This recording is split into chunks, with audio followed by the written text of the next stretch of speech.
All right. Good morning and welcome into our next mini lesson. This is number 9 already. And this one is about dream work. So, dream work is a piece of our Priestess Path puzzle. And the reason that I include dream work in the Priestess Path is because our dreams are really a powerful medium for gathering information. So, dreaming is really this liminal state that we are between here and there, wherever there is. Um, I, if you are one of those people who is about to say, I don't remember my dreams, well, or I don't have dreams, you definitely have dreams. You just might not remember them. Our brains need to dream. They've done studies that have shown that if you don't dream, if you don't get that REM sleep, we start to really kind of go a little bananas because there's a lot of processing that happens in our dream state and in our sleep. That processing is sometimes just about the day, right? Maybe if you're somebody who does remember your dreams, maybe you've had dreams where you go, "Oh, how funny! I dreamt about that person. I saw a picture of them today." Or you pull. I know for myself because I've kept so many dream journals over the years that there are times where I'm looking through what I'm dreaming and I'm like, "Oh, there's that piece of that thing that happened and that piece of that thing that happened," and somehow I've woven them into this very bizarre story that that travels between different places and times and all of this, but it's my psyche just working through what happened in the day. And that is one of the things that happens in dreams. But there are other things that happen in dreamland as well. One of them is visits. So people report having visits from loved ones, deceased loved ones that come and see them in their dreams. I've had this experience, and I can tell you that there is a big difference between having a visit and having a dream about someone. That the experience is not the same at all, or it wasn't for me. So I can tell the difference. But maybe you haven't had that experience, or maybe you can't tell the difference. Part of dream work and really getting to know your dream self is learning to be able to identify some of these different experiences that you have in that landscape. Another thing that happens in dreams is that we can get messages. Maybe you've heard of dream divination, where you might set an intention or ask a question before you go to sleep. And in the morning, hopefully, if all goes well, you wake up with the answer to that. Now, you may have dreamt about it, or you may just find yourself in the morning having an aha moment or something coming together. But dream divination can be really helpful because, again, it bypasses, as we talked about when we were talking about divination, it bypasses that rational thought, that sort of squirrel brain that we can all get into round and around. And it asks us to answer a question from a much deeper place in our psyche. So dreams are important. And throughout history, people have thought about dreams as important. There are a lot of different ways to enhance your dream state.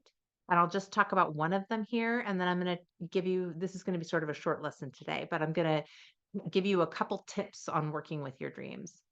So, in order to enhance a dream state, you're probably going to want to get some sleep.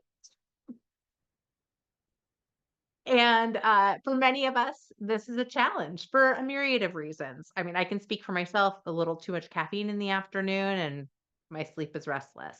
Um, Perimenopause and my sleep is restless. Like, there are things that are happening that I have control over and things that I don't have control over that influence my sleep patterns. Now, the best thing you can do to enhance good sleep and therefore hopefully clear dreams or more awareness around your dreams would really be to perform some sleep hygiene becomes a ritual. So what are your sleep rituals is what I would ask you to think about. What do you do before you go to bed? What are the things that you tend to do? Do you brush your teeth at a certain time? Do you put on your jammies at a certain time? Do you have like a beverage you drink before bed? I I tend to like to have a cup of tea before bed, and I for a while was drinking something called Moon Brew, which was supposed to it has like magnesium in it, and it's supposed to help you fall asleep. And sure enough, it was helping me fall asleep. But I was waking up in the middle of the night. Stopped drinking it, and now I sleep through the night. So figuring out what your current patterns are and what things actually are soothing for you before bed, and then also noting what might not be working, even when you think it is. Because I was like, oh, I'm sleeping so good now. No, because I wasn't, but I was falling asleep real fast. So, what are those things? Do you turn your electronics off? And when do you do that? Do you read before you go to sleep? And what are you reading? What medium are you using? Are you using a Kindle, a tablet? Are you using an actual book? Or are you scrolling on your phone? All of those things are going to affect the way your brain is working and how it begins to let down. Are you somebody who likes to take a shower before bed or a hot bath? Those things can actually help calm you down as well. Are you exercising in the evenings? That can actually amp you up a little bit and can make it harder to settle. So there's a lot of different things, and everybody's body is different. But I would really invite you, if you want to start playing with your dreams and working with your dreams and getting more in tune with what's happening in that sleep state, start to figure out what your sleep hygiene is. You might even just keep a log for a week. What do I do? Do I do this at the same time every night? We are creatures of habit. Most of us have some sort of routine that we follow, and most of us tend to do it at a similar time. Now, that's not everybody. Again, circumstances are sometimes outside of our controls. There might be other people in your household or animals, like I have many animals, so they sometimes get in the way of that. Um, there might also be work. Maybe you have to work late or, something comes up that hijacks your sleep schedule. Figure out what your sleep hygiene is all about and what works for you. And I would also really encourage you to not do anything in your bed except sleep and have sex. Don't hang out in your bed. Don't make your bed like the place that you go to just chill or to work from. So many of us who work from home might be pulling our computers into our bed. Don't do that. Make your bed and your bedroom a sacred space for sleep. So that would be my first number one tip as far as giving yourself a little more rest and really nourishing and intending to sleep better, which is going to help you drop into that dream state easier. Another thing that is helpful is practicing meditation during your waking times.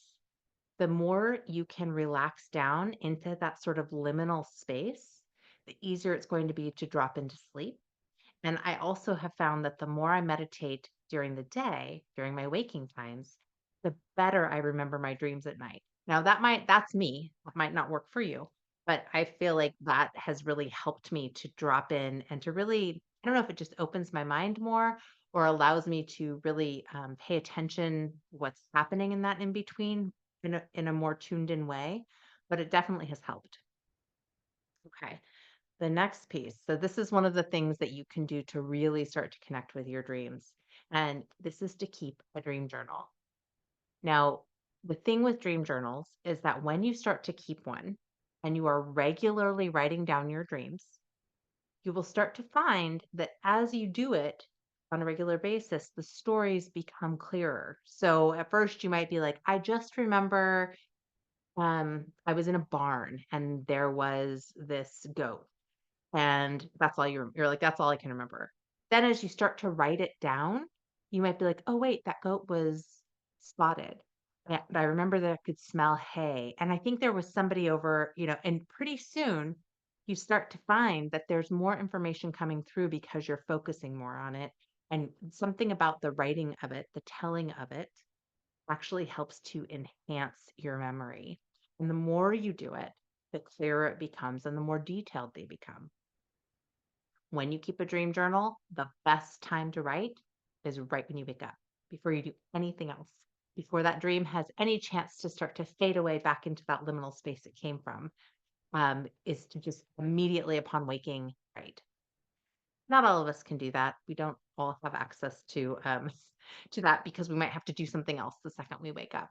But the sooner, the closer you can write to the time you wake up, the more clear that dream is going to be.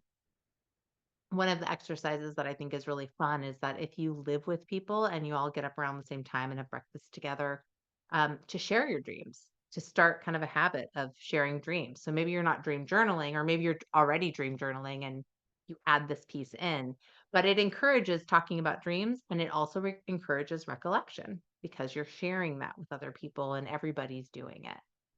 So, dream recall is really the number one place to start if you're gonna do dream work, 'cause otherwise you don't have anything to work with, right?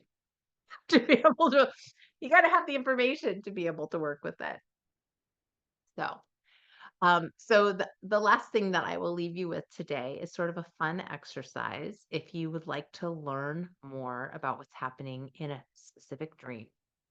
And that is to write the first piece is to write the dream out as if it's happening in this moment. So not this happened, but I am in the barn and there is a spotted goat and I see someone shoveling hay. So something we start to write it in first person and then pick out something in that dream. So maybe it's the barn, maybe it's the goat, and rewrite the dream from that perspective. I am a goat standing in a barn chewing on some hay, and I have a chain around my neck. And so just telling the story from that, you'll start to learn that different pieces of your dreams have different messages for you. And they all take a role, even when they're really small. When you start to give them a voice, you start to discover what their role is and what they're playing for you and what information you can gather. And sometimes it's like premonitory, sometimes it's something that is like a message coming through. Sometimes it is just working out your day. But as you begin to get to know your dreams better, you begin to be able to identify these easier. Like, what is what? I can tell when I have a certain type of dream and the way it makes me feel that it's a premonition dream. I know that when I wake up, I'm like, that's the thing that's coming down the pike. Other times I have dreams and I'm like, oh, that was just, I can clearly pick out all the things I was just working through in that one from my day. Sometimes, as I said, it's a visit or it's just a dream about a loved one that you missed. There's so many ways to work with dreams, and when we do this section in the Priestess Path, I talk more about some of these ways that you can work with your dreams. We do dream exercises, and we start to tap into our intuitive selves in in interpreting our dreams and other people's dreams. So it's a fun inner work. But before you can do any of those things, you got to remember those dreams. So sleep hygiene, dream journal, and then playing with the different elements of the dreams by writing them in first person. And those are really the some of the foundational tools that you can use as you begin to work with your dreams. So that is what I have for you today. I hope that you have wonderful dreams, whatever they might be, and that you're able to recall them and begin to learn more about what's happening in that in between state of sleep and wake. Oh. I'll be back here on Wednesday and we'll be talking about spells. Doing a little spell work mini lesson. Thank you so much for being here and take really good care.